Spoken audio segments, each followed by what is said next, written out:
A slow leak from a household faucet may not seem like a big deal, but even something as slow as one drip every few seconds may add up to more than 2,600 liters of wasted water that you're paying for each year.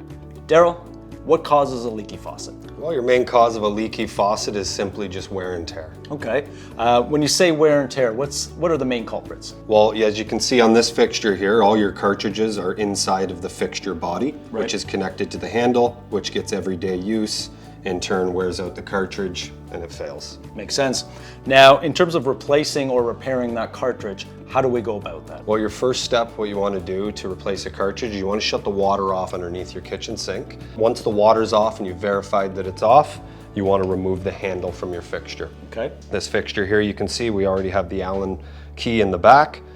Most handles come off with an Allen key. Good to know. It's simple. Once you remove the Allen key, that comes out, the handle simply comes off. Okay. Once you have the handle off, now you can see the cartridge. Are cartridges all the same? No, I'm glad you asked. So almost every cartridge is different. There's many different styles on the market, and the cartridge has to be for that exact fixture. Okay. So we need to have the right cartridge. Now, it also looks like we possibly need some special tools to get in there. Yes, so you would want to call on a licensed professional to change the cartridge.